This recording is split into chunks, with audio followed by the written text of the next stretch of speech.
Participants of Tsinghua's Global Summer School 2021, welcome. An insightful summer with Tsinghua is about to begin. I'm John Paul Greener from Tsinhua's Office of International Affairs, and it's a pleasure to be the host for today's opening ceremony and to be part of the organising team behind this groundbreaking program. As we've prepared ourselves for the program and become acquainted with each other on the Slack online collaboration platform, we've been thrilled to see active dialogue and excitement among participants. In the words of Tsinghua President Chu Yong, screens are not barriers for interactions, but new bridges between faculty and students. The GSS was launched in 2020, acting on Tsinghua's commitment to this principle. Before we hear more about GSS in our opening remarks by our special guest speakers, I would like to take this opportunity on behalf of the GSS organising team and admission committee to congratulate each and every participant. You are part of a cohort of outstanding young people from around the world. A total of 1,033 students from 95 countries and regions in 6 continents, studying at 238 institutions. The overwhelming response we've had to this program reflects just how strongly the themes of this program resonate around the world. Apart from the 8 thematic masterclasses focusing on sustainable development, youth forums have been organised to promote topics such as sustainability competence through learning innovation. And this year's GSS also includes the SDG Hackathon, a first of its kind activity. The hackathon is composed of 14 hacks, each focusing on a different theme related to SDGs. After selecting a hack, participants will form an interdisciplinary innovation team to explore, develop, and cross-pitch solutions for respective hacks' challenge topics. For extracurricular activities, participants will be taken on virtual enterprise visits of world-leading innovative companies and cultural activities to gain knowledge about Tsinghua and China. By hosting this Global Summer School program, we hope to strengthen the cooperation and friendship with our partners and generate global solutions during exceptionally challenging times.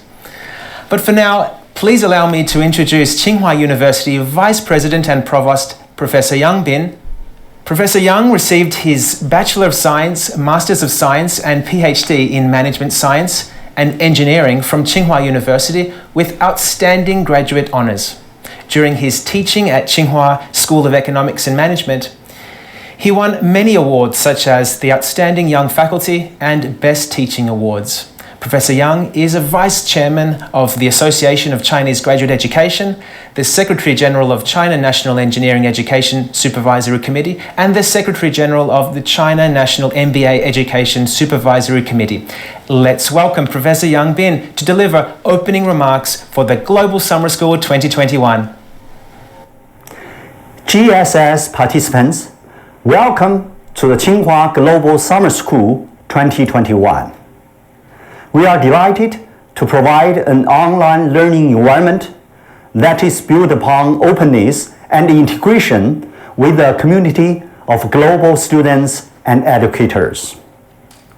The GSS was born of the resilience we all displayed during the outbreak of the COVID-19 pandemic.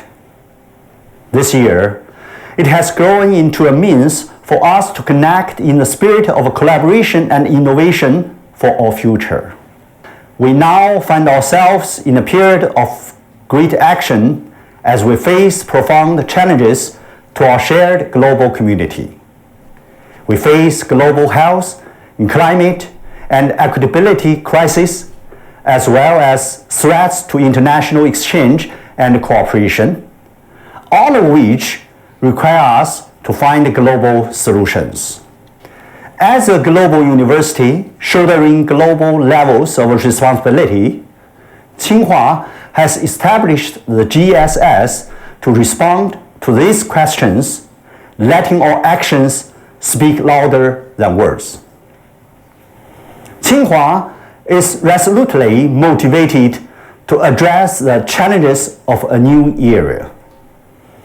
It is an era of opportunity and action, and one that requires us to rely on our values of openness, integration, and resilience to drive our discovery. More openness promotes values that are compassionate, inclusive, and equitable. Openness encourages greater understanding and overcomes anxiety and uncertainty. Greater openness expands our understanding of the world and supports global and leadership competencies for all students.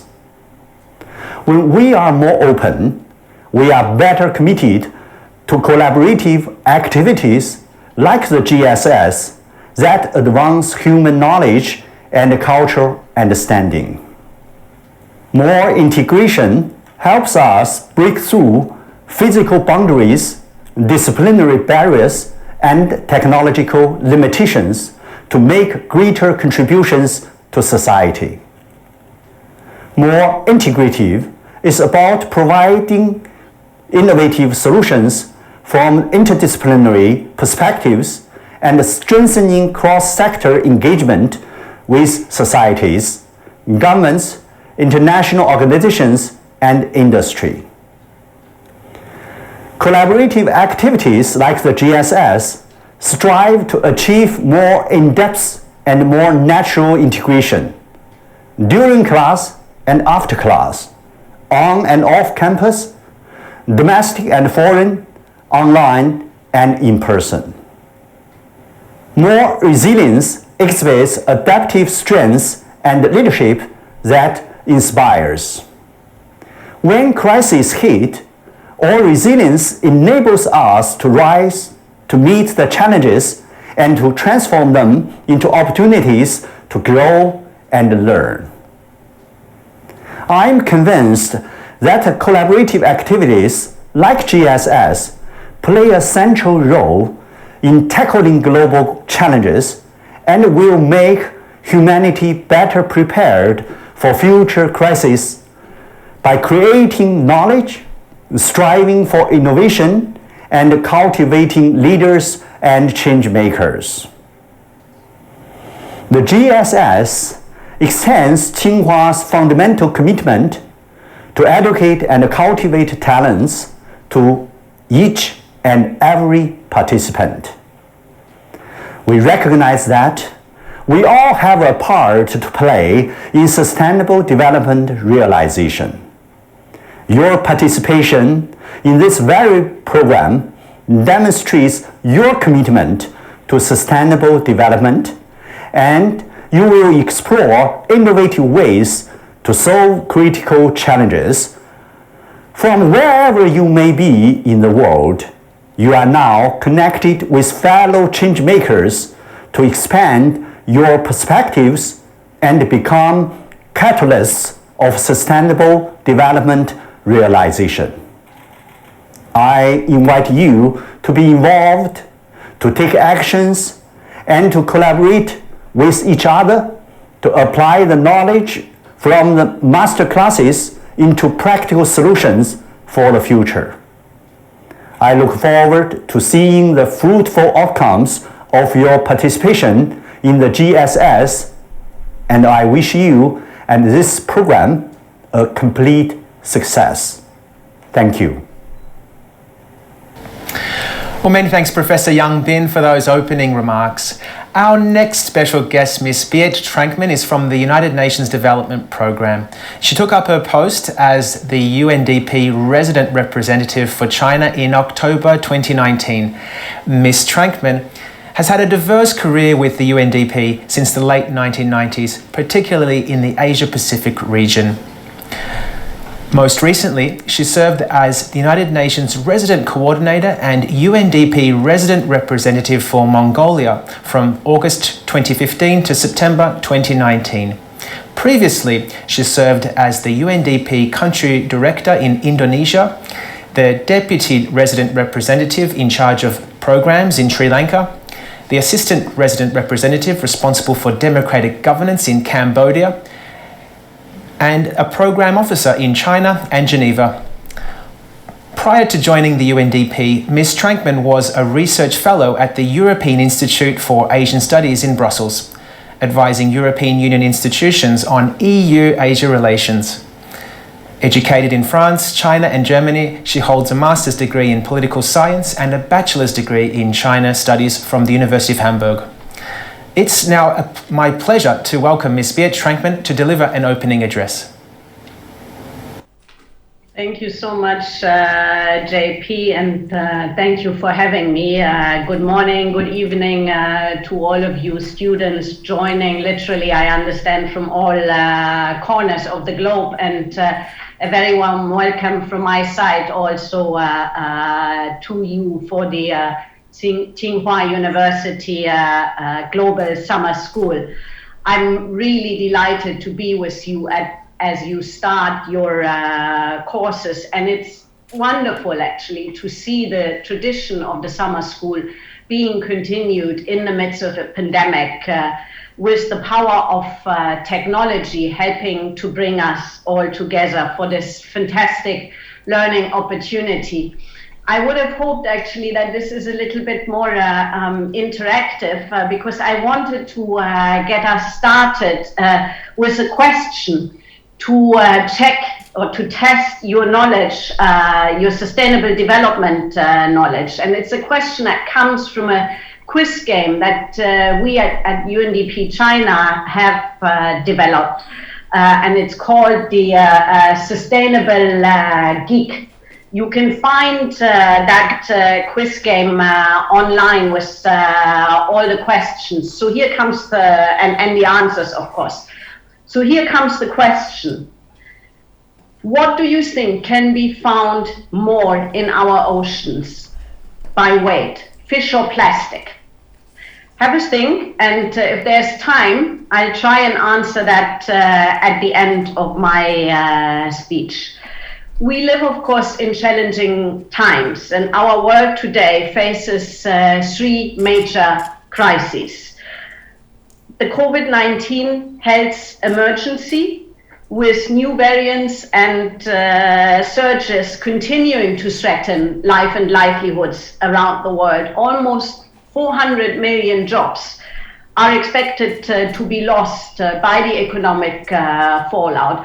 And it is actually hitting the young people hardest. Next is the climate emergency, which deepened last year despite the temporary drop that we saw during the lockdowns.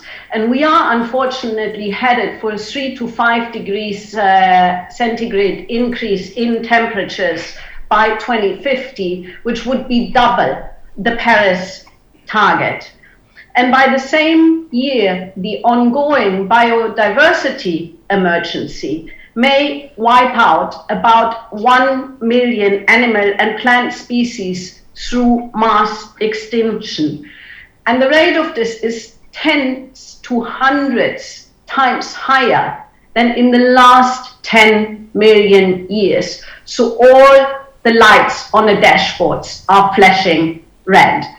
But as Albert Einstein said, who is perhaps still the most important innovator of all times, in the midst of every crisis also lies an opportunity. And as we recover from COVID-19, we have the opportunity to emerge more resilient and as a more resilient and sustainable society. But this will require tackling the deep vulnerabilities and inequalities that the pandemic revealed, and it will also require setting our broken relationship with nature right. Business unusual is very obviously no longer an option, and this is our chance to do things differently. The well-being of our planet and of each other must be front and center of all decisions and all the actions we take collectively as individuals, whether it's from the type of transports we take or the type of goods and products that we consume or we design. Faced with these type of challenges, young, bright minds like yourselves are in fact our greatest hope. You are better educated than any generation before you, more tech savvy, more connected, unconventional thinkers with the energy and creativity to drive innovative solutions. So your choices and your ideas have the potential to decide our collective future. And that is why I'm thrilled that so many of you have signed up for Tsinghua's summer school. The theme of this year's school is Innovation for Sustainable Development, and it is a timely one that is part of Tsinghua's impressive commitment to the SDGs, running literally thousands of courses and research projects. Innovation is crucial to the achievement of the SDGs, to end poverty, reduce inequality, and protect our planet by 2030. From digital healthcare to disaster recovery to monitoring climate and biodiversity, AI, artificial intelligence, and other emerging technologies are powerful tools that transform our world and can help tackle global challenges. Yet we have to be careful because they can also widen divides and create new inequalities unless created for the benefit of everyone. And data protection issues also do remain a challenge. By designing technologies to support vulnerable people and places, you can help build a world that includes everyone and sustains everyone. At UNDP, the United Nations Development Programme, we support innovation for the global goals in various ways, from guiding policy innovation to encouraging sustainable urbanization with green technology. Last year, we worked with Tsinghua University to launch an international forum sparking a global conversation on AI international cooperation and governance. And today, I am happy to announce that we're kicking off yet another UNDP Tsinghua initiative to explore innovative solutions for achieving the SDGs. The UN AI Use AI for SDGs Bootcamp is a 6-month learning journey targeted at young talents like yourselves. Through training from leading experts around the world, you will learn how to harness AI technologies to tackle real development challenges. And I want to take this opportunity to invite, in fact, all of you to apply and pursue this chance to test drive your ideas and gain access to global platforms that can help you turn them into reality. So let me close by thanking Tsinghua University for supporting global governance and cooperation in AI, as well as educating so many young people over more than a century. We wish Tsinghua a very happy 110th anniversary, which falls this year, and we hope that you will continue to be a source of knowledge and collaboration and innovation in the future. So with that, let me wish all of you, the students online, a wonderful, inspiring, and productive summer school.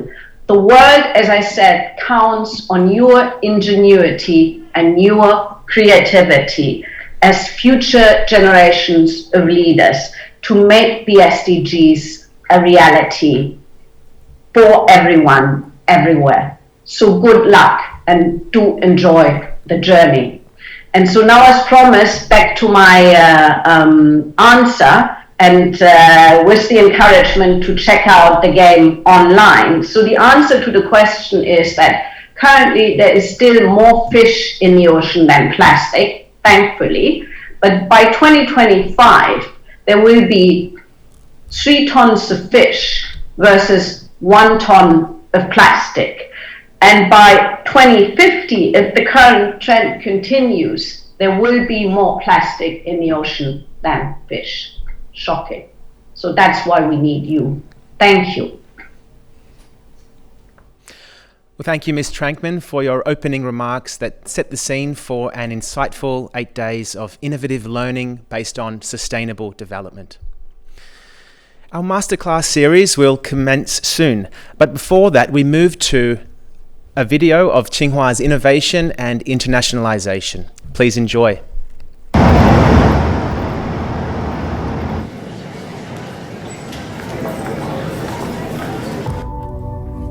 Here is where we should have met.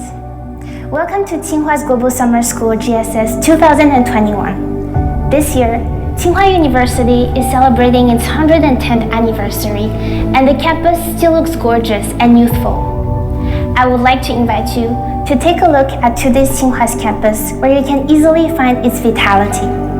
So let's enjoy this audiovisual experience together through Tsinghua.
Tsinghua campus has been awarded by Forbes as one of the top 10 most beautiful campuses in the world. It is the faculty and students that brings atmosphere and vitality to this picturesque campus. Thanks to its rich life and diverse culture, Tsinghua has built an international campus and community with opening atmosphere to embrace scholars and talents from all around the world.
For more than a century, Tsinghua and China has been developing together.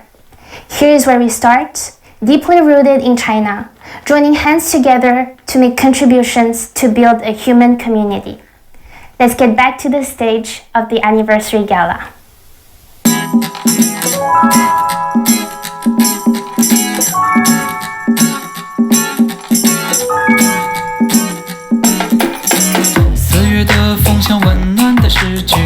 在学堂里等我们相聚，抬起头感受着微风变得温柔，好像是记忆中的你。学堂路迎着夏天的吐气，课堂边弥漫过往的回忆。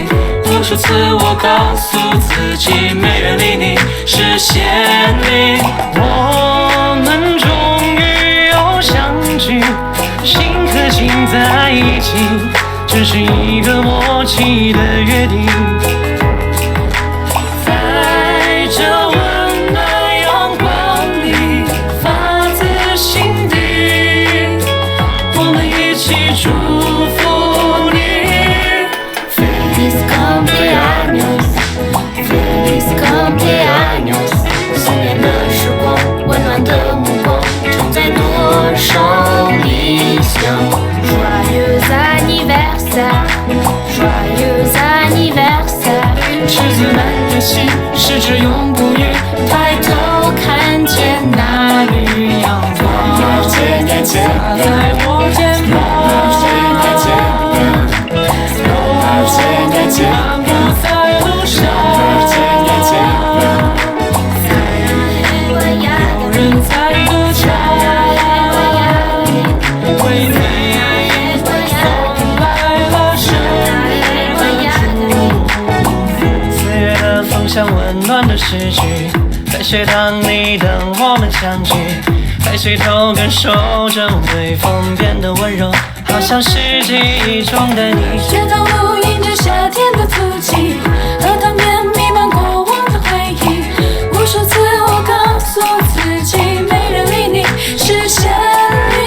我们终于又相聚，心和心在一起，这是一个默契的约定。在这温暖阳光里，发自心底，我们一起祝福你。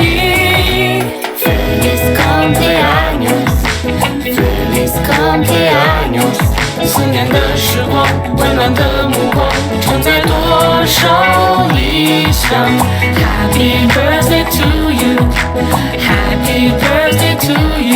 赤子们的心是只永不渝，抬头看见那缕阳走光。过课堂，不觉回想那个学堂，过去每个画面。那一年，骑单车经过了谁的身旁？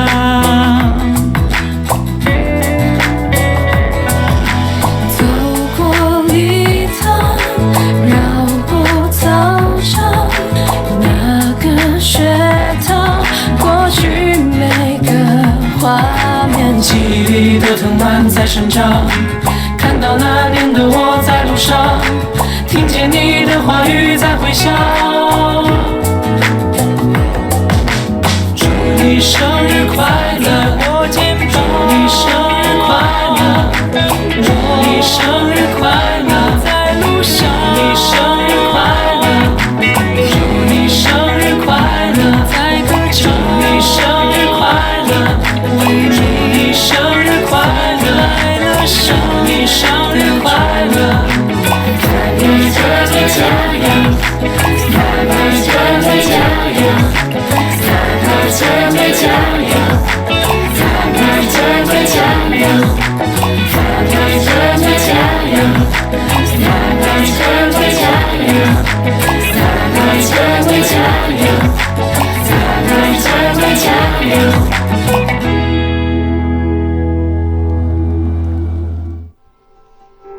My name is Lulu.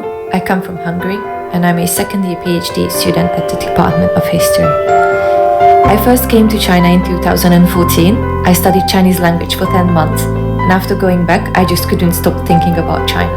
I fell in love with the country, so I knew I had to come back.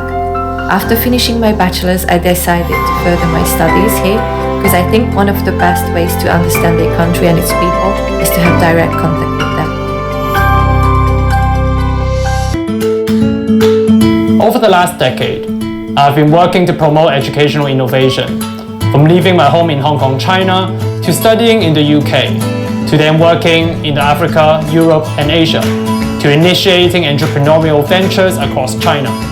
Each of the mentioned has provided me with different unique perspectives. At this stage of my life, I'm looking to explore the power of online education with Tsinghua and its unlimited and untapped potential.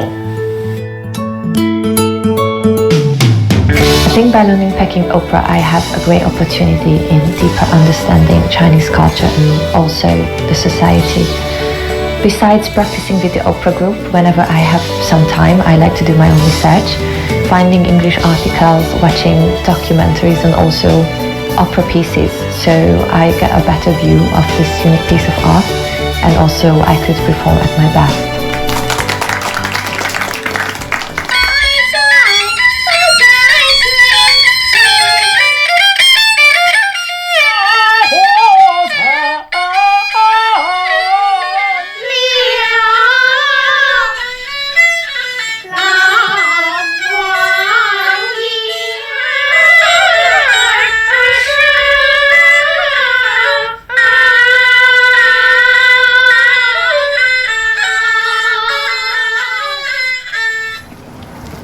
There's one more thing, and a very important task too, that I need to complete for the day. A few months ago, we had an idea to invite Professor Hennessy, who has been called the godfather of Silicon Valley and a true icon for pioneering online education at a top university, to be a keynote speaker. With almost no prior connection, I sent a cold email to Professor Hennessy, and to my pleasant surprise, it was very well received and he accepted our invitation.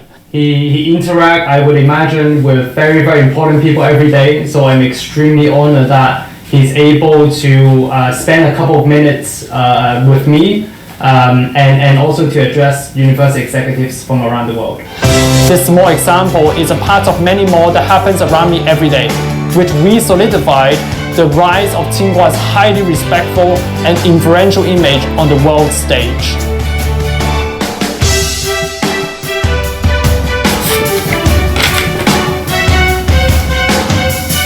Hi, good morning, Professor Hennessy. Hi there. I'm one of the organizers of the Global Forum of University Presidents 2021. Once again, it is our extreme honor to have you accepted our invitation as the keynote speaker. Thank you so much, Professor. Happy to be here.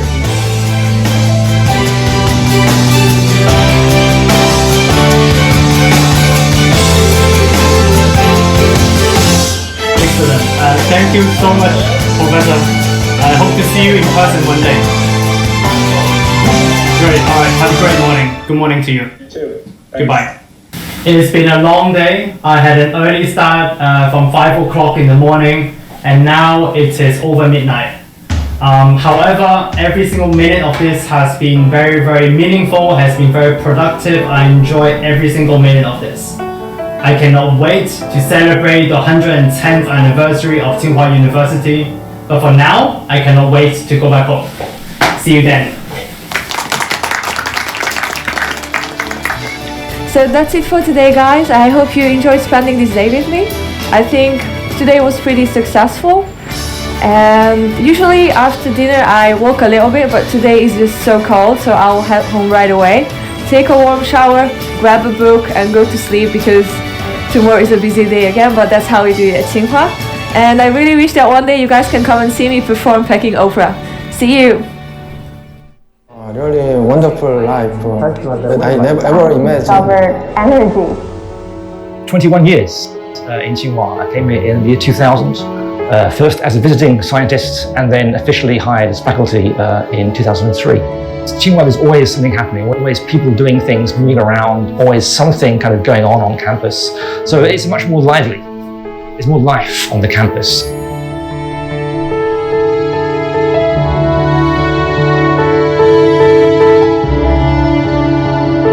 most impression of me is the really deep and strong connection between Tsinghua and the public. I have taught and studied at many universities before, and I've never before I sensed such a connections between the public and a university, and that's a really wonderful thing.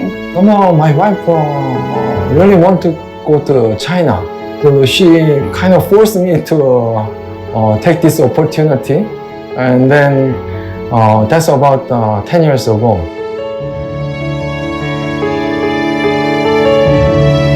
Her feeling was really right, and I had a really wonderful life that I never ever imagined.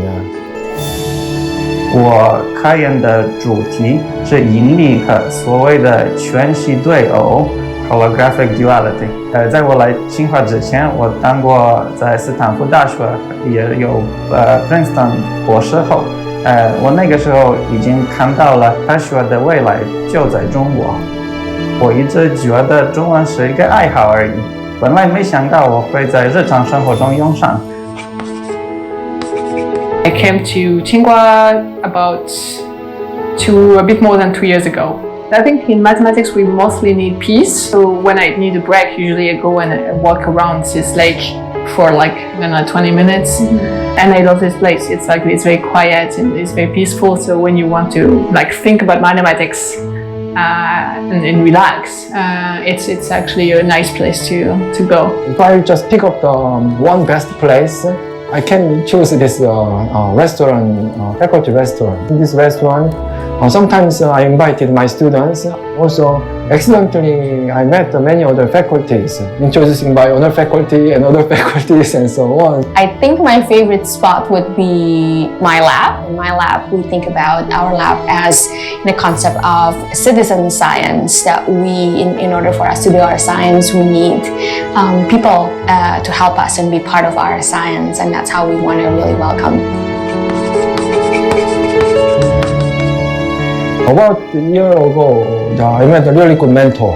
I had some struggles also here and there. That mentor really helped in many ways. And then also he really cares my personal life as well. So I met a few of that kind of great mentors in Tsinghua. I really appreciate I can do many things.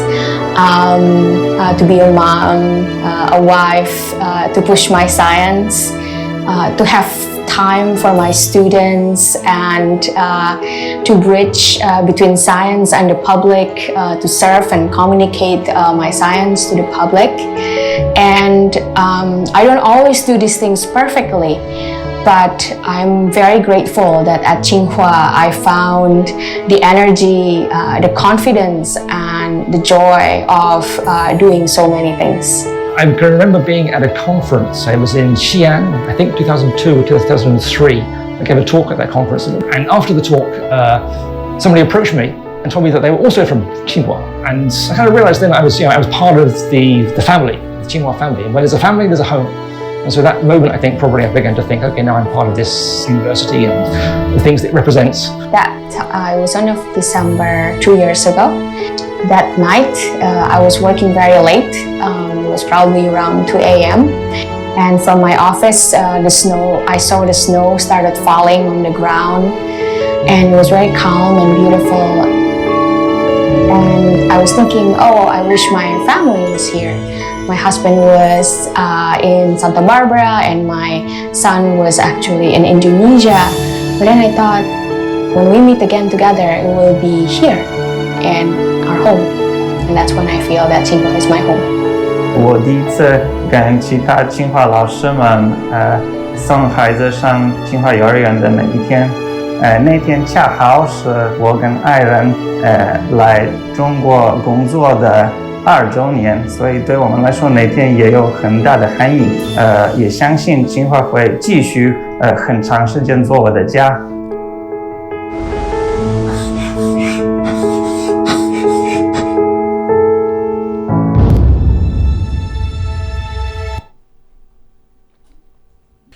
We hope you've enjoyed that video that encapsulates Tsinghua's spirit of internationalization and innovative thinking. As we get our masterclass series underway, I'd like to start with some housekeeping from the GSS organizing team. We'd like to remind all participants to acquaint yourself with the program materials, the handbook and the program website, noting that there are important details for course completion and activity requirements there. The main platform for masterclasses will be Xuetang X, while the Youth Forum and Hacks will be utilizing Zoom conferences, and those Zoom details can be found in the GSS handbook. By now, you're expected to have selected a specific hack from 1 to 14, noting that hacks are limited to one selection which cannot be changed throughout the program. If you have any inquiries about any aspect of the program, please communicate to GSS staff on the Slack platform, noting that all announcements will be made on Slack and our team are always online to assist your inquiry.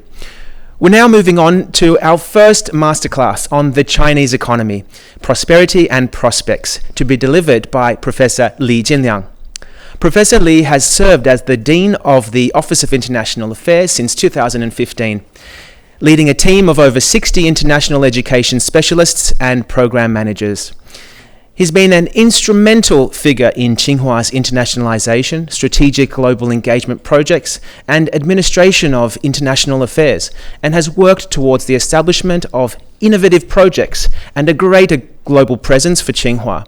These include Tsinghua's first global strategy in 2016, Tsinghua's Global Innovation Exchange in Seattle, and the China-Italy Design Innovation Hub in Milan. Professor Li has published prolifically in academic journals such as the Journal of Business, Journal of Futures Markets, Financial Analysts Journal, and leading Chinese journals. He's a founding co-editor of the Capital Market Review, a journal that promotes practice-oriented academic research. Prior to joining Tsinghua, Professor Li taught at Northeastern University, Massachusetts. He advised the State Street Bank in Boston on liquidity and credit risks in fixed income securities and was a visiting scholar at INSEAD, MIT, Yokohama National University, and the Federal Reserve Bank of Boston. A recipient of a first-class scholarship, Li graduated from Tsinghua University with a bachelor degree in management and information systems in 1997. He's received a PhD in finance and the doctoral prize from Syracuse University in 2001. So we're so fortunate to have such a distinguished professor kick off our GSS 2021 Masterclass series and to help us understand the Chinese economy, its rapid development, trajectory, and implications for the global economy. Please do send through your questions on Professor Li's Masterclass and be sure to include your name, university, country, or region that you're located in. Thank you, Professor Li.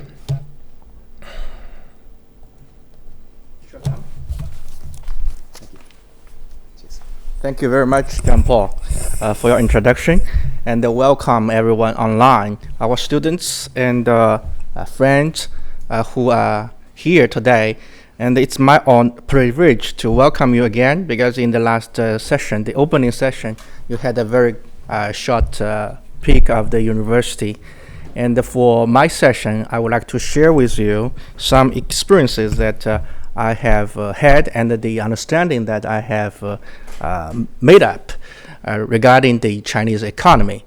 Because as we said, if the students are now abroad and you had no experience in China, I hope this session, this masterclass will give you some experiential learning. And if you had already experience in China, I hope that my class can give you some help in better understanding what's going on and what it will going to help. If I can use.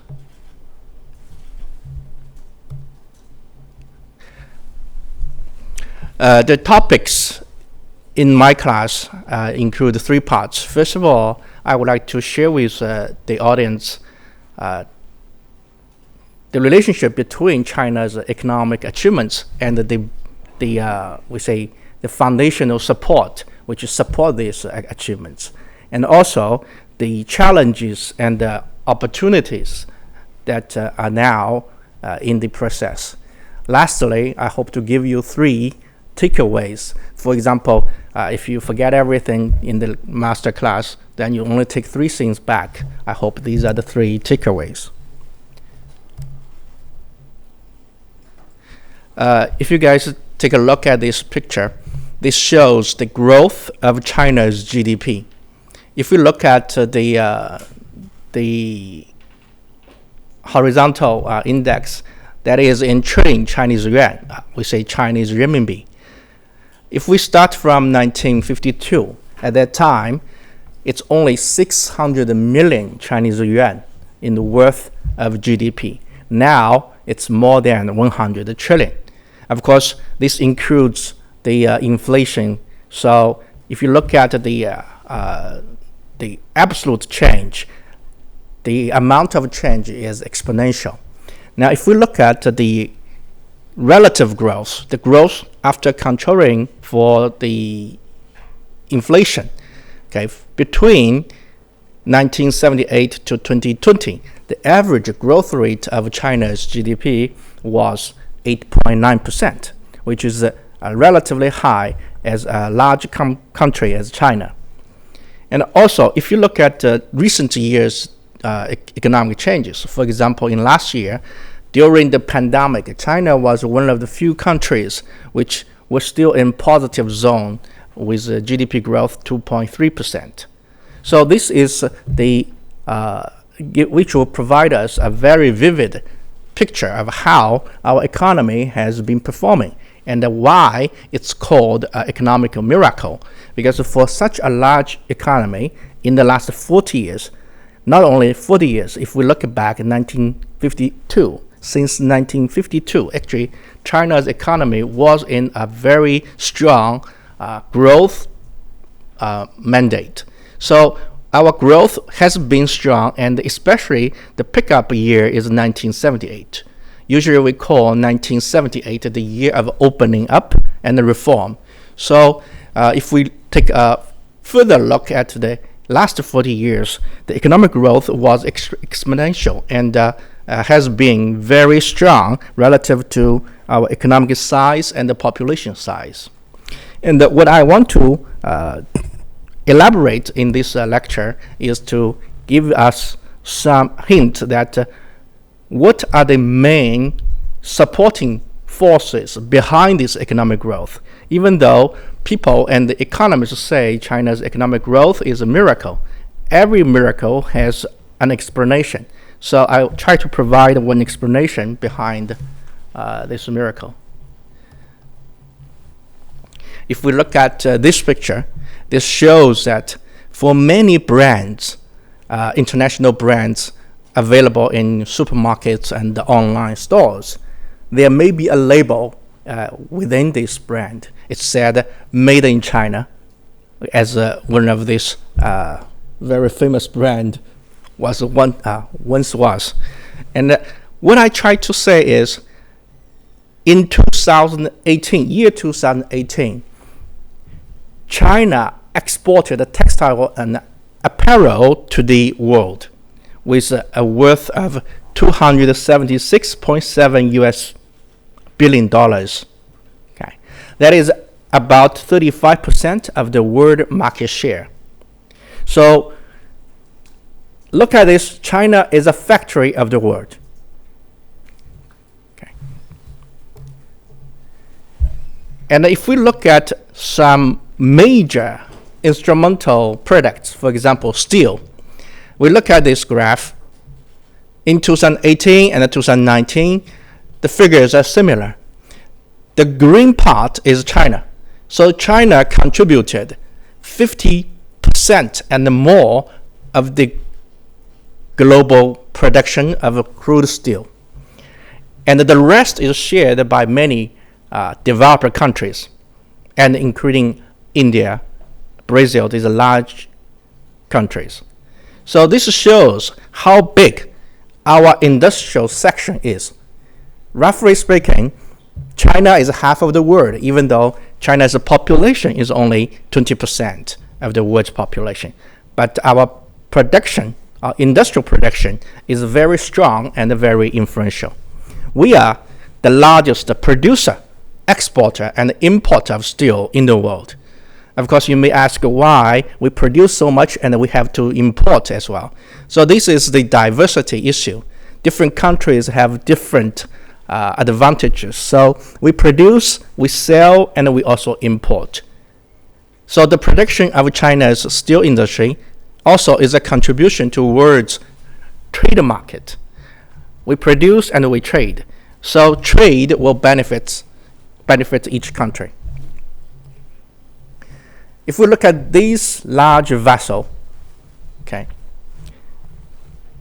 it's a shipping vessel of COSCO, which is a leading shipping company in China. And if we look at year 2016, Panama actually innovated and expanded its canal. So in the morning of June 26, when the canal reopens, this shipping vessel is the first one to complete the trip to make its official opening. So if you look at the COSCO Shipping Panama, which is a company owned by China but operating in Panama, all those big containers, they will go around the world to trade, to ship different products and services around the world to help the world trading system. And then here I show you guys 3 pictures. The first one is a picture taken in Lujiazui, which is in Pudong district, Shanghai city.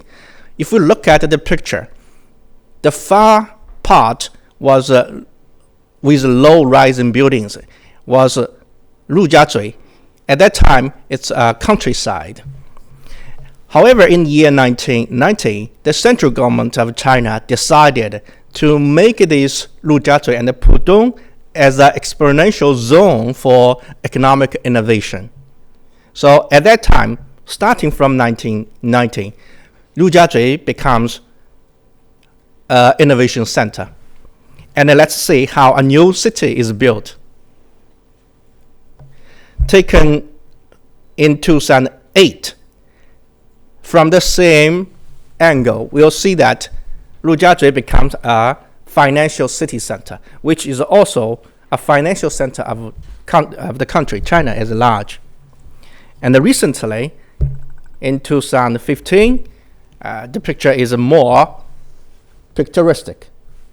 Of course, it's taken in night, so with lights. So this shows us how a big city, a new city, is built within 20 years of time. Of course, now, since 1930, there's already 30 years of development in Lujiazui. So Pudong New District and Lujiazui as a part of this Pudong District provides us an observation of what is a marvelous progress, not only for economic achievements, but also for societal change, because it's a new city with people living and working in the area. This shows the growth of the economy in China and Asia as well. If we look at the blue parts that reflect the economic changes, economic products from Asia. And of course, USA is the largest, the single largest economic entity. Okay, it's about 23%, 24% of the world. Okay, the green part is Europe, including United Kingdom. And if we look at all these breakdown of the global economic growth, we find that economic growth is driven by Asian economies, the growth. Okay. So if we want to say, where should we spend time as we are young, like students you are, okay? In the 86 trillion US dollars of world economy breakdown 2018, Asia is the majority, or the biggest part, and it's still growing on. So takeaway 1 is the world economic growth is driven by Asian economies. And another advice, if I could, emerging world leaders for the future are now in Asia, either in person learning or online learning, as you guys are. So, not necessary that the emerging world leaders are Asian, but they are in Asia now. So I congratulate you for participating in this global summer school at Tsinghua University, because our program is designed for emerging world leaders. It happens to be you guys. This gives us a magic equation. When we talk about economic output, there's a demand and supply balance. So what could help us understand the super growth rate of Chinese economy? The gross domestic output, GDP, is divided into 4 parts. The consumption, and of course consumption by the population, by the people, and investments by corporations or companies, and the government spending, which is the taxation, and the net exports, which are shipped to other countries. So these 4 parts should equal the gross domestic output.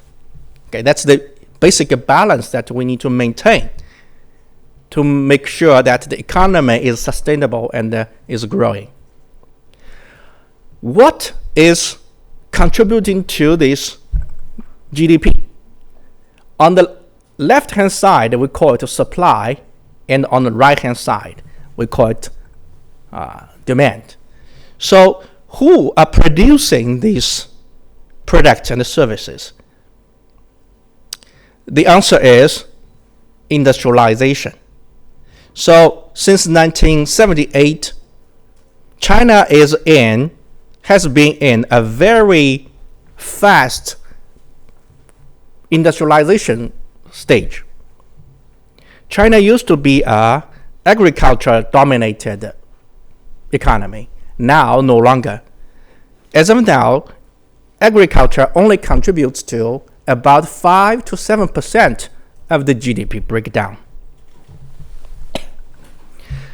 And also, in the early years, we say China heavily dependent on exports, because we produce and other countries, for example, developed countries, import from China, so that the magic equation is balanced.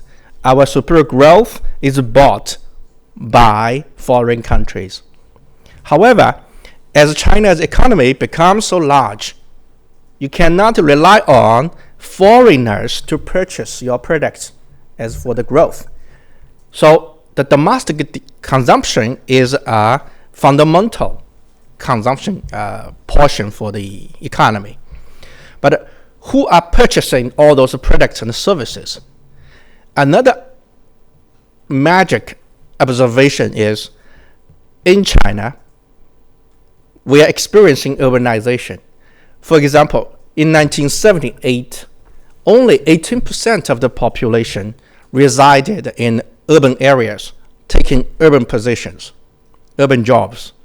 Now, as of 2017, 19, 18, and 20, every year the population in the rural areas is declining.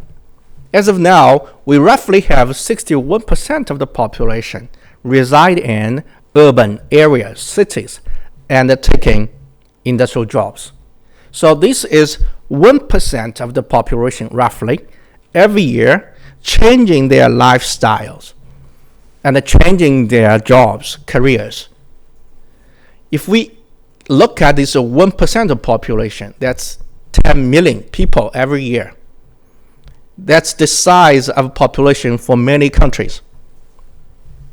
So 10 million of the people changing their lifestyles, even by either by moving from rural areas to migrate into cities, or they combine their villages and become urban cities or townships. So this is a process of huge urbanization. Now, within this urbanization style, the people change their lifestyle and they produce more. So this urbanization increase the productivity of the people and also increase the income to these people. And they also need to consume to maintain an urban lifestyle. So simultaneously, you find that industrialization and urbanization are together. They supply and demand. They support each other. So if we want to take a simple solution, a simple answer to the magic economic growth of China's economy, it is the industrialization and the urbanization. Of course, nothing is easy because if you think that 10 million people change their lifestyles, how could they make such a change in a smooth way? First of all, they have to be well educated and well organized. So this is the only phenomena in the world for such a large population, 10 million people, to urbanize. Okay, so China had accumulated experience to be shared with the world that urbanization could be maintained in a long period of time, in our case 40 years, and in large scale, in our case 10 million people a year. Okay, this heat map shows the GDP per capita. Of course, we know that the US is the largest GDP country and also one of the highest GDP per capita. China now is the second largest economy by the size of GDP. But if we take an average perspective, China's GDP per capita is not high because our population is large. Okay. Here is the breakdown. In 1978, the US GDP per capita was $10,000 at that time, the 1978 dollars. And then now is roughly 65,000. The world average at that time was 2,000 and now 11,000.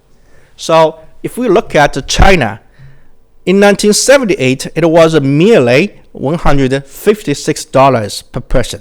Of course, that's a low number and did not really show the whole picture because at that time, China was not a part of the world market. So the exchange rate that we use to calculate this $156 is not necessarily fully supporting the story behind. Okay. Now, China's GDP per capita is $10,000 roughly. So for the $10,000, usually we make this as a benchmark for middle class or middle income. So China now is moving into a middle income stage as a whole country for GDP per capita. If we exclude the US, the world GDP per capita is now $9,000.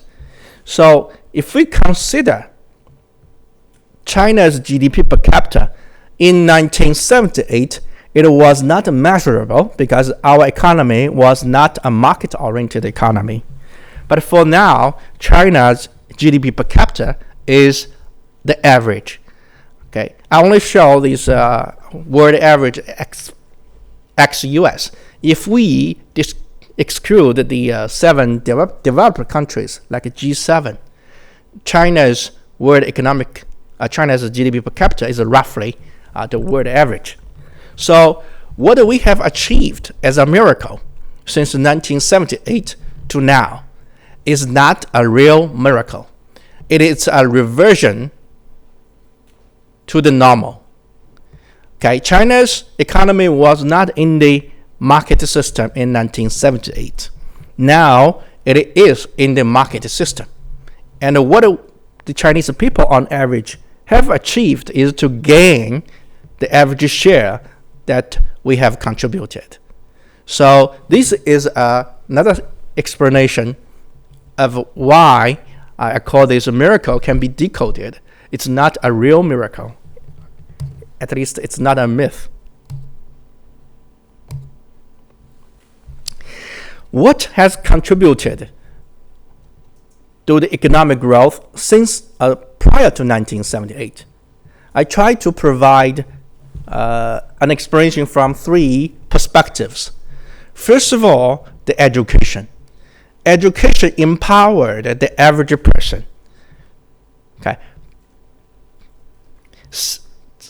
Before 1978, actually since 1949, the establishment of People's Republic of China, at that time, the majority of adults were illiterate, so they could not read, could not write. One important and great initiative the central government of China took was to make most of the people read and write. So that's the basic education. Of course, later on, China established more higher education institutions, including university and the colleges. So education was one of the fundamental force for China's population to become more productive. And the cooperative. For example, in 1950s and 1960s, the central government organized the local government and the villages to participate in cooperatives. So each single families in villages become a unit of workforce in the village organization. So this cooperative experience empowered the average organization. We could not imagine that prior to 1949, you could ask a village to do a major industrial production institution. Later on, I'll give you an example what a village could do. Of course, in 1950s and 60s, the beginning of the 70s, China spent a lot of effort in developing its industrialization system. And China is one of the few countries which has a full spectrum of industries, which enable independence, the country's independence, and the sustainability of our economy and the country as a whole. So China is one of the few, very few, if it's not the only one, could sustain without a large amount of international trades. Of course, international trades are very important for prosperity. Okay. I'll give you one example. The picture shows a village factory. At that time, in 1975, it was a village factory founded by one person in the village, leading the village to cooperate in making a steel company.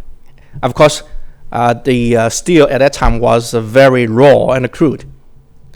And now it's named Sha Steel, which is a company, a single company.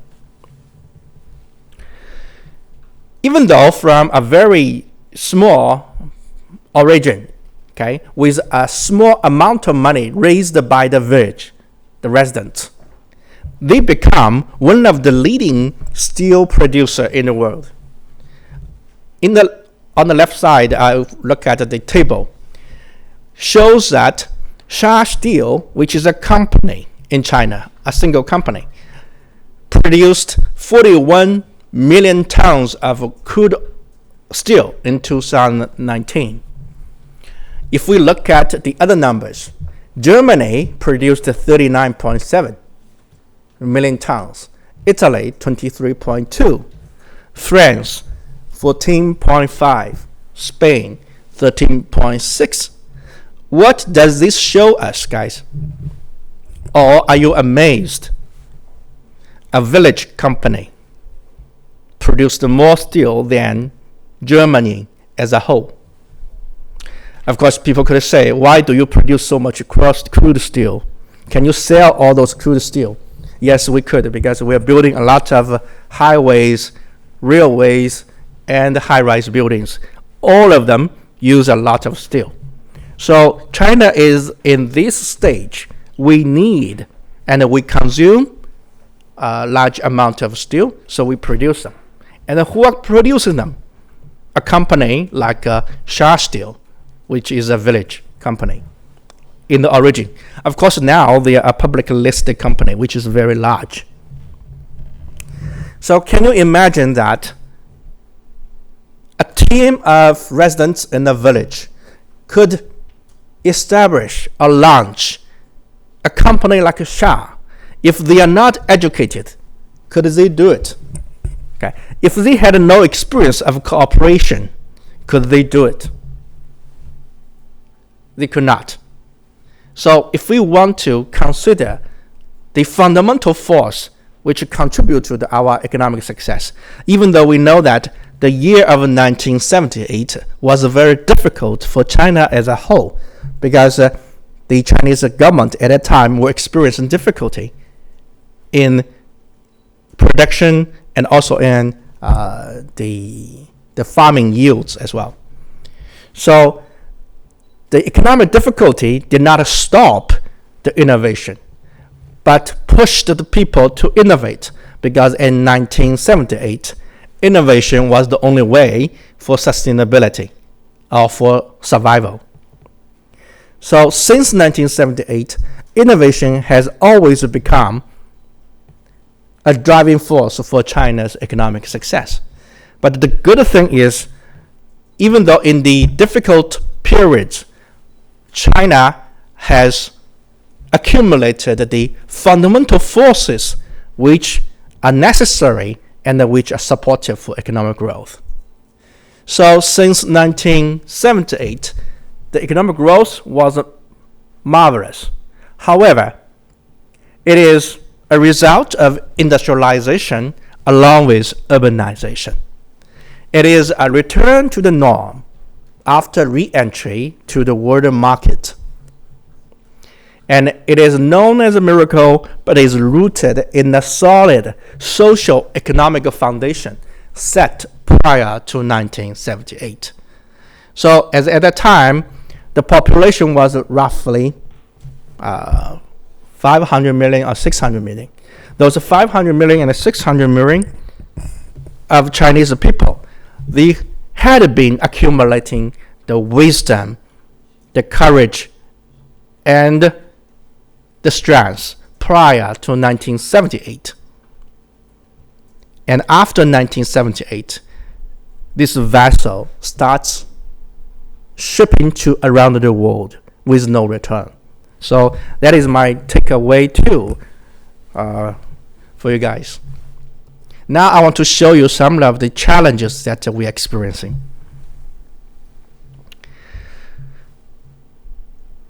If we look at the breakdown of our GDP, for example, in year 2017, we found that the household, which is the blue part, was only 39% of the GDP, and the investment was 44%. Okay, this ratio was even larger in the early years. For example, investment was as high as 49% in year 2010. Okay, and if we look back in 1952, the picture was the opposite.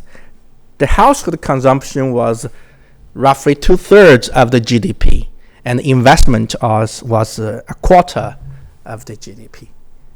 Okay, what has maintained stable was the government consumption, which is reasonable because the government spends resources to maintain the welfare system and the stability of the society.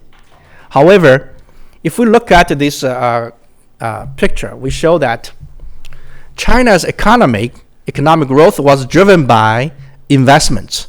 So the investments took the share of the household consumption in the superior growth period. So if we look at 2010, at that time, 49% was the investment portion of the GDP, which really shows that the economy was driven by the investment. However, in the long term, for sustainability, it should be the household consumption that takes the majority part. So people should be the consumer and the producer in the equilibrium. Okay, so investment-driven economic growth was one of the reasons why China's economic growth had a kickoff start then maintained. However, in the long term, for sustainability, the investment section should be reduced. Actually, the central government in China has already realized this and adopted the policies to make this change. So we have seen that the investment section is now declining as a proportion of the GDP. Okay, so in the long term, how to make a resolution to this challenge is to return to the norm again. So we had a long period of superior growth. This was maintained by investment-driven growth. In the future, we are going to reduce the economic growth and increase the consumption portion in the economic breakdown. Another challenge that we see on this picture is the financial stability or the price inflation. If we look at this growth, we find that in 1990, the orange line shows the money supply measured by M2, which is a monetary 2. Okay, that includes all the cash and the deposits in bank accounts. If we divide GDP by M2 in 1990, the ratio was 0.8. However, in 2019 and 2020, this ratio becomes 2. Okay, so we have more than 200 trillions worth of money, while we produce GDP as much as 100 trillion for 2020. It shows that during the growth of the economy, our financial system has been working very effectively. But as a consequence, we have accumulated too much currency and deposits, which is a good thing, means people had more money and they deposited some money in bank accounts. But the challenge is, what if those people take out those deposits and purchase products and services? So this financial ratio gives us a warning about possible future financial inflation. Okay, we have to maintain a balance between the finance and the real economic growth. Of course, the central government has already taken action on reducing this money supply. If we consider another challenge is the energy consumption. Since 2009, China became the largest CO2 emission country and the largest energy consumption country since 2010. In the meanwhile, the energy consumption per dollar GDP is relatively low and relatively high. So we have to use 3 times of energy to produce the same amount of GDP. That number is 5 times of Japan. So China is now in a mid-stage of industrialization.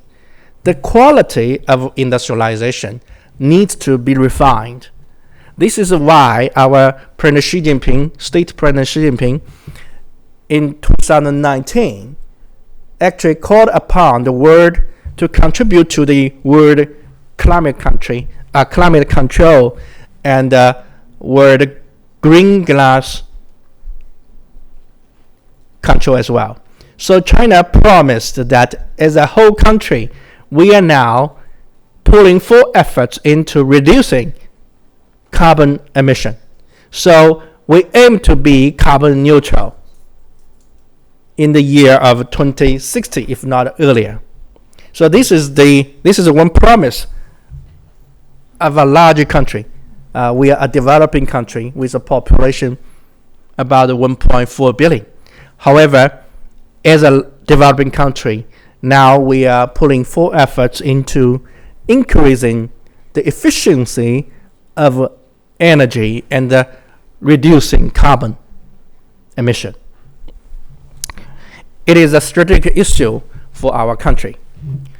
And if you look at this graph, it's also a heat map. It shows the share of industry in different countries' economic breakdown. We show that the U.S. agriculture is only less than 1% of the GDP. Industrial is 19%, and the rest is service. China has 7.8% of GDP in agriculture section, and industry is 40%, roughly speaking. So what is the direction for China's economic growth for the future as we aim to reduce carbon and maintain carbon neutral? Of course, we need to reduce the industrial section as a percentage of the GDP, increase the service. So this is what we are now moving toward, okay?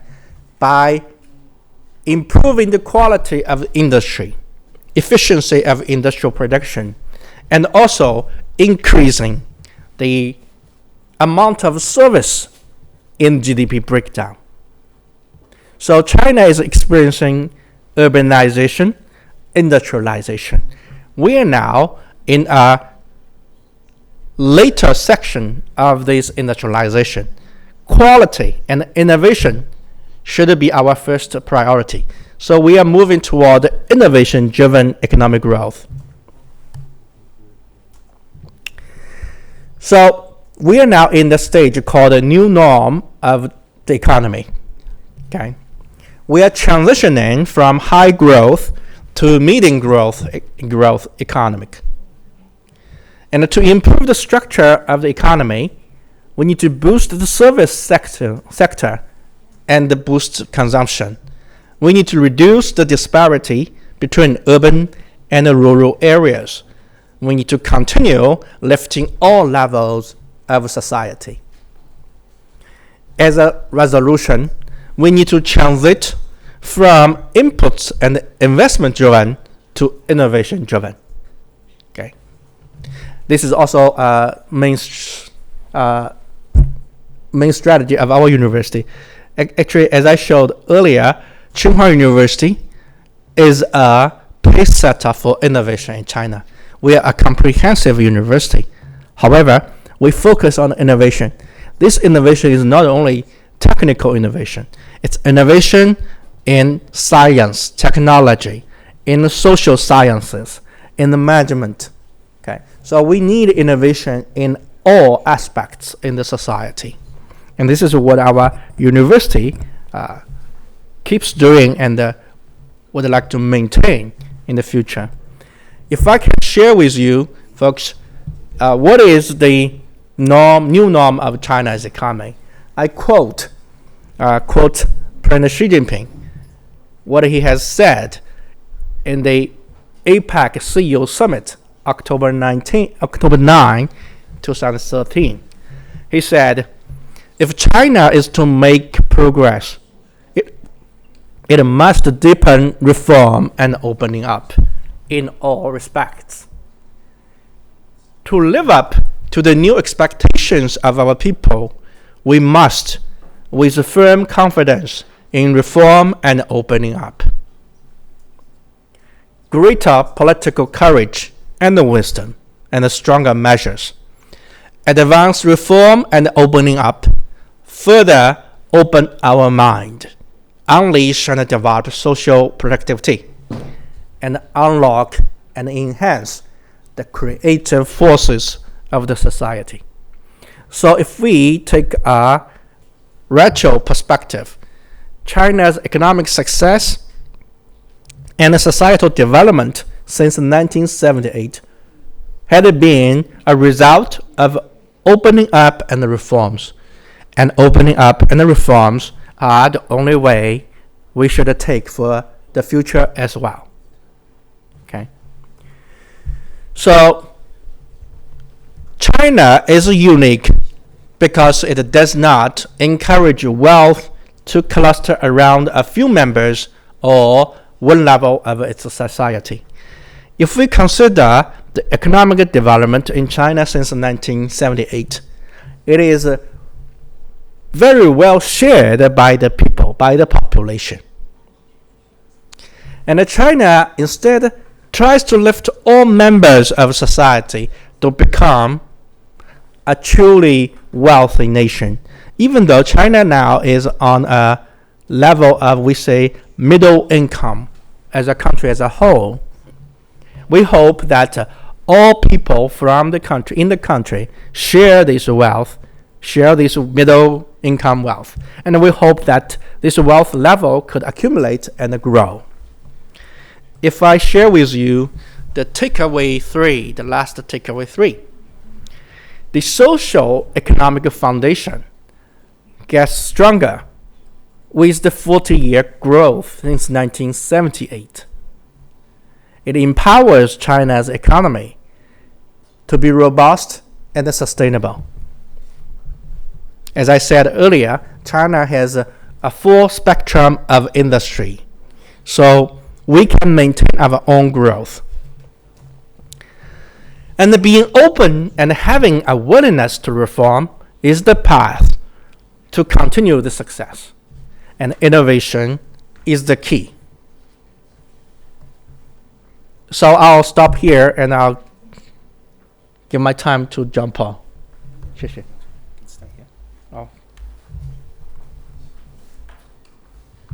So thank you, Professor Li, for your insights on the Chinese economic miracle.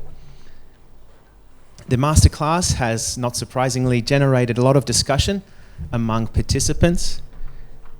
And we do want to encourage you to keep those questions coming in the comments area of the Xuetang X platform. The first question, Hadim Hussain from Pakistan, studying at Shenzhen University College of Economics, asks, in your introductory session, you mentioned that the central government has taken many initiatives with the opening up in 1978. Do you believe that these are the only factors behind China's rapid economic expansion? Of course, there could be many other factors. For example, Chinese people are very diligent, including myself. So that's another reason, but we do not mention this as an economic reason. Later on, if we mention social society development, the leadership of the party is a strong and is a fundamental factor. However, we are talking about economic growth. So I used to cite those economic fundamental explanations. I hope that this can help. We do have another question. What can other developing economies learn from China's economic miracle? If I could say, for example, we know actually China is trying to contribute to the world, especially those developing countries, to share the experience and the lessons that we have accumulated. For example, for middle-sized developing countries, I think rule number 1 is education. The education of the population is fundamental. Second is organization. Whether those educated population could work towards one mission or one goal is important. So if I could share with you guys say what you could contribute to your own country in the future or other countries is to educate the people and organize the people. So we need the leadership and innovation together. I hope that our students could be leaders in either innovation or societal development. Jason from Zambia, Hunan University. Jason from Zambia, studying at Hunan University, has asked, what has been done so far to reduce carbon emissions? Actually, since 2009 and 2010, when we met this number one line of energy consumption, the country had already made a lot of efforts, including we now established a department, a ministry of environmental protection. Okay, so the country has taken environmental protection, of course, including carbon emission, as a national strategy. We established a ministry to organize and lead all those initiatives. And since recently, okay, including our 14 5-year plan, the overall macroeconomic and social development plan, which is now being developed by the country, takes carbon emission as an important work, a piece of the work.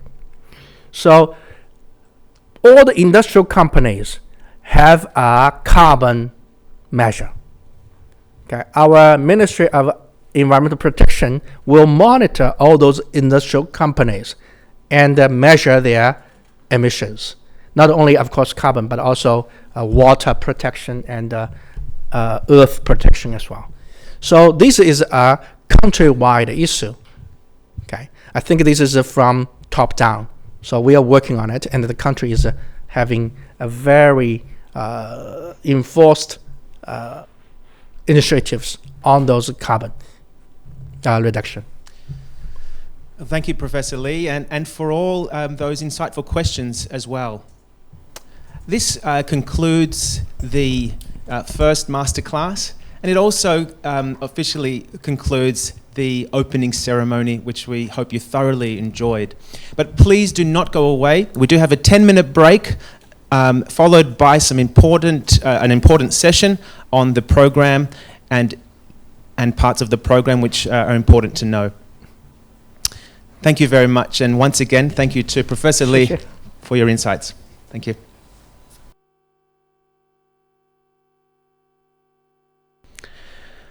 Well, thank you for staying with us.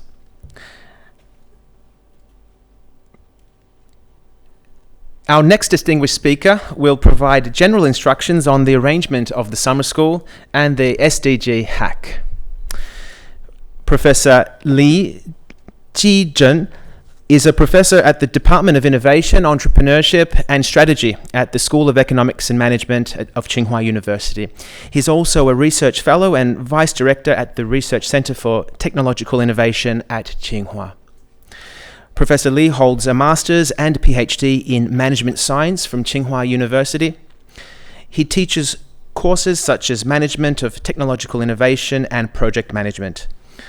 Thank you, Professor Li, for joining us today.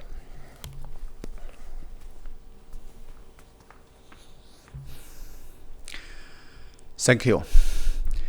Dear participants, teachers and students, ladies and gentlemen, it's my great honor to meet you all online in the Tsinghua University Global Summer School. And I hope everyone can gain something during the period of this course.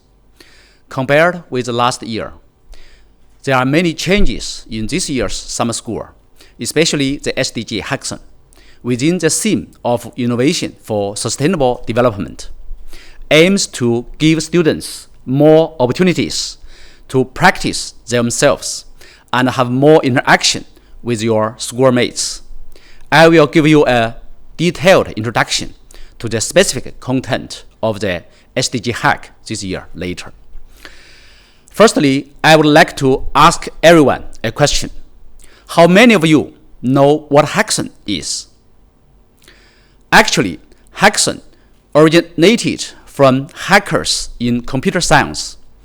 The programmers and the software developers gather together to complete mathematical software development tasks in a specific field. It may be 24 hours or 48 hours, even a week to finish the task. During this period, every team members can do what they want in a very open and cooperative environment and unite together at some time. Gradually, this style expanded to other fields. For example, in our summer school curriculum, we apply the hackathon, letting you from different majors and regions group together online to stimulate creative words, ideas around a certain sustainable development goal and develop possible solutions for the future. Our SDG hack will be divided into 14 different sub-hacks corresponding to 14 different sustainable development goals. Students can choose the topic which attracts them most to join in and find their partners in this topic and get a team together. In the following 9 days, you will carry out the creative stimulations and solutions about these topics together. We equipped hack leaders and 2 to 5 mentors in each sub-hack. They will be involved in the entire hackathon and give everyone full support and help whenever you need. This year, more than 1,000 students participated in our summer school. If an average group of 5 students is used to calculate, at the end of the course, there will be around 200 projects. And the projects rated excellent will have the opportunity to be publicly displayed at the closing ceremony on July 6. I can't wait to see your show time.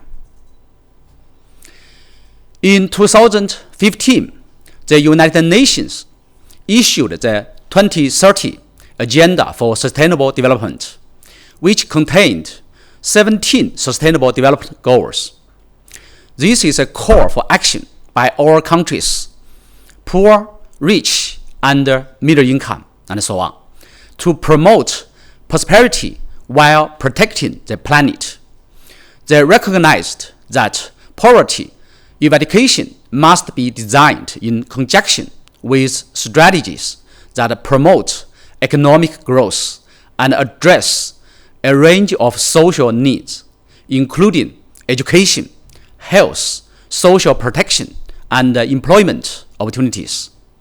While tackling climate change and environmental protection more important than ever, the goals provide a critical framework for COVID-19 recovery. The Secretary General of the United Nations, Guterres, and the President Chu Yong of Tsinghua University have both put forward positive initiatives to achieve sustainable development goals. It is necessary to start a decade of ambitious actions in order to successfully achieve these goals by 2030. The realization of the Sustainable Development Goals not only requires innovation, but also requires joint cooperation from all over the world. Because none of these goals can be achieved without the concerted efforts of the world. Only by joining hands can we realize this decade of action plan and create a better future for mankind.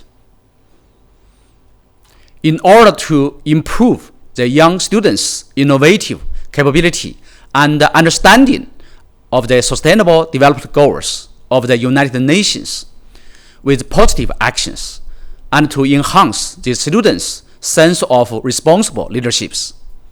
The first SDG Open Innovation Hackathon Challenge was launched on Tsinghua campus in November 2019 by Tsinghua X Lab, which is an education platform under the leading of School of Economics and Management of Tsinghua University. As you know, innovation for sustainable development requires cross-disciplinary, cross-field cooperation with an open and inclusive environment, just like the meaning of X in Tsinghua X Lab, interdisciplinary and exploring the unknown. Only with the joint participation and cooperation of all parties can we achieve real sustainable innovation. Now, the GSS SDG Hack activity has a very good open innovation spirit, as I know. Students will gain innovative experience and learn happily throughout the whole session of the hackathon with a lot of experiment and so on. All of the students, you will share with each other and get inspired from each other. I must tell you that no one, no any of you should criticize other or your ideas, because everything is possible in the future. When we are going to develop an innovative solution, we may evaluate from 5 levels. The outermost layer is technology. The next is the layer of open innovation, which means that you need to collaborate with others. And then the business influence.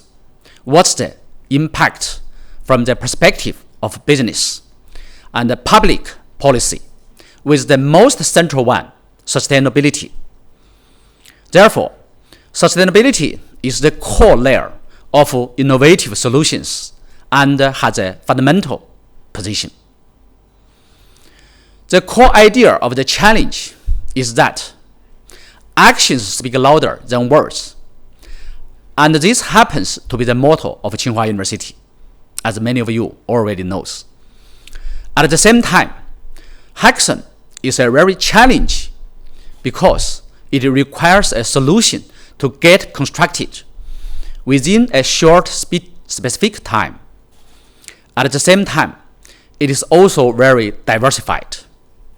Innovators will practice together in a multicultural way to improve themselves.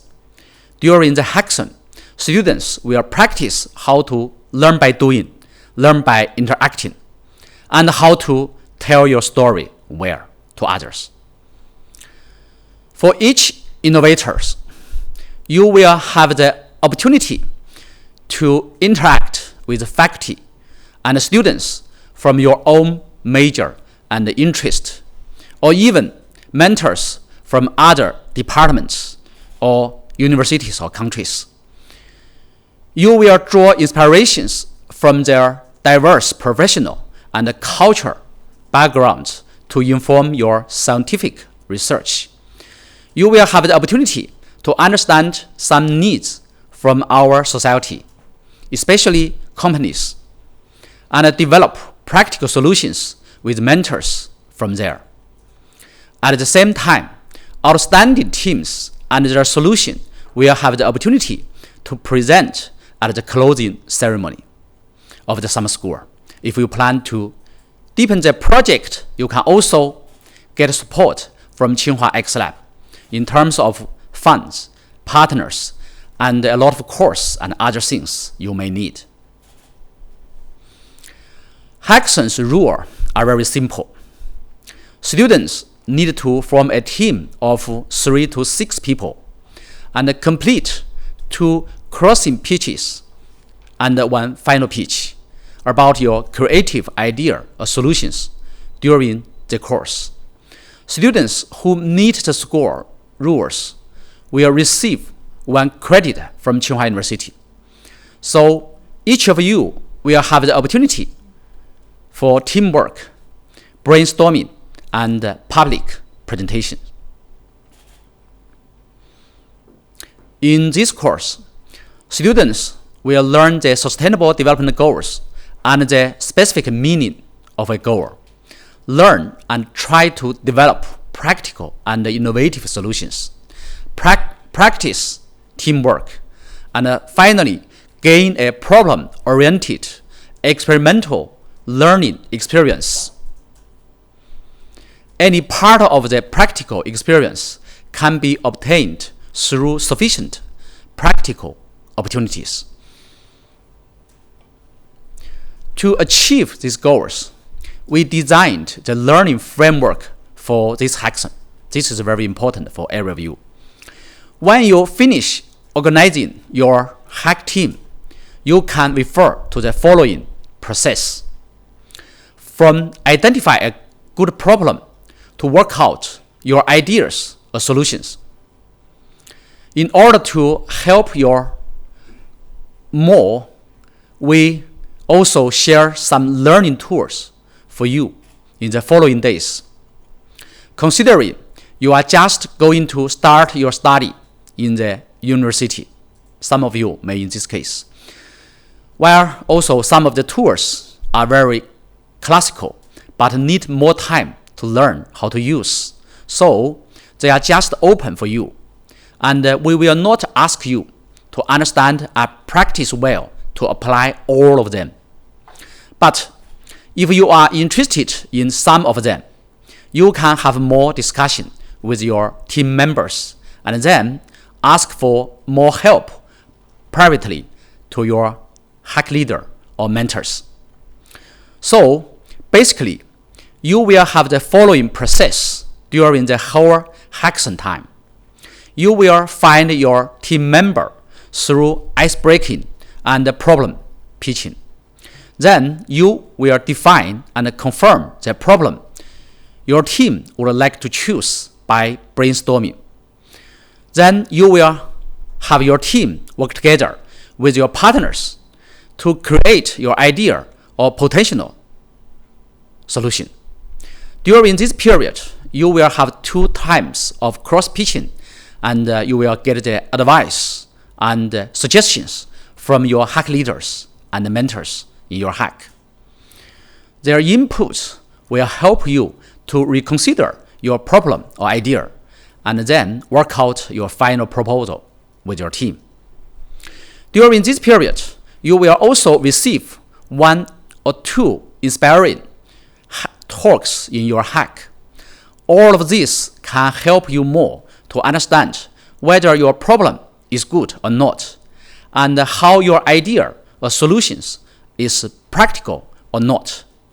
During your final pitch or presentations, your team will have a 3 minutes pitching time and 2 minutes of Q&A session.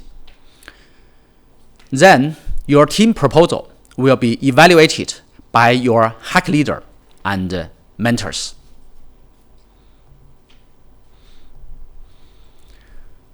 Here, we also show you some criteria for evaluating on your final pitch, like the importance and the impact of the problem your team choose, the innovation of your project and how it can be practical as well as how you made influence on people through your pitch.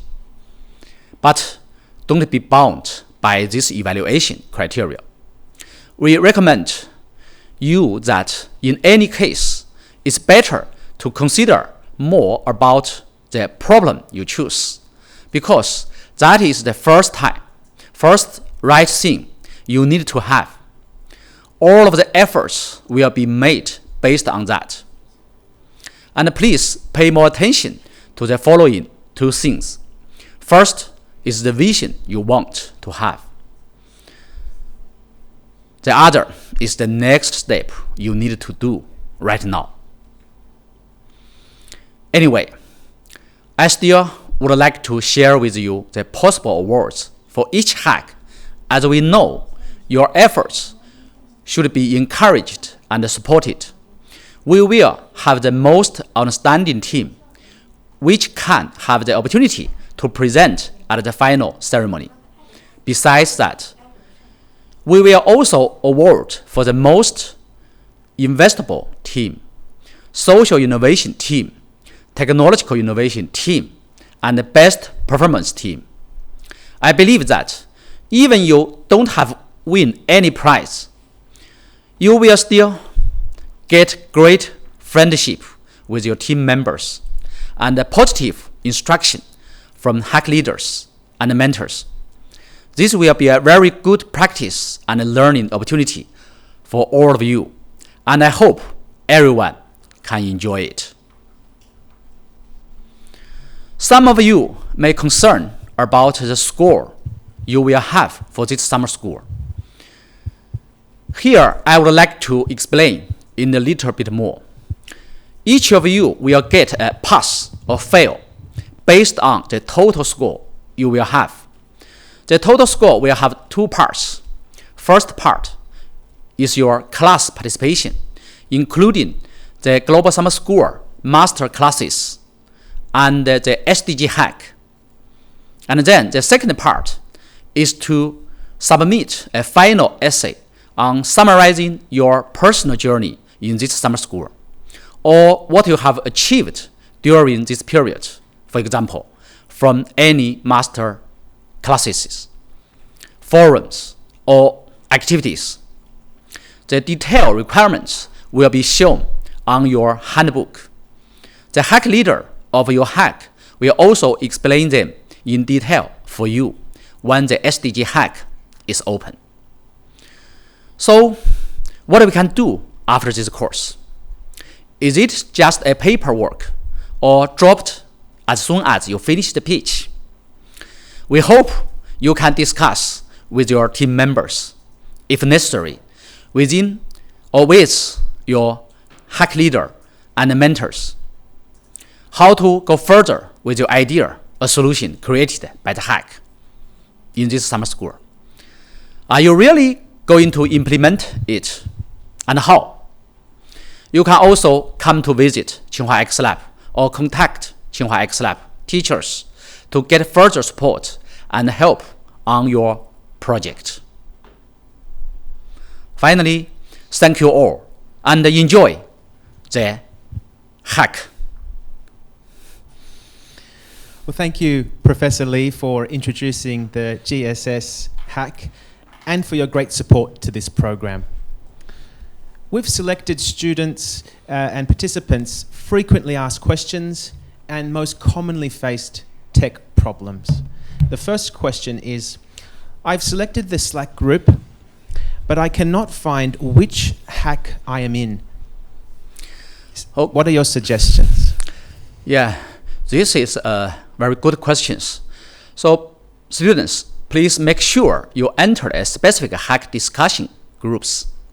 You can only select one hack as your class, and it cannot be changed usually during the study period.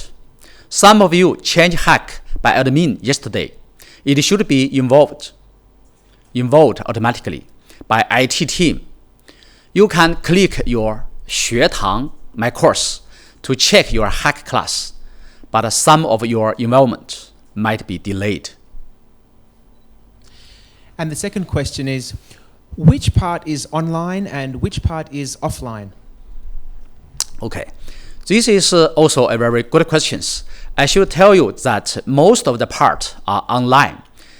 For example, our presentations, some of the mentors help, and also a lot of, for example, hackathon theme talks, problem pitch, to cross pitch and final pitch are online sessions.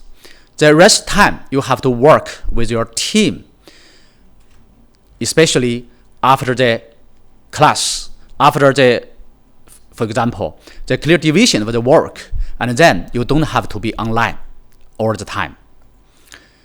About the arrangement of SDG hack, do we have detailed description? Maybe some of the students want to answer these questions.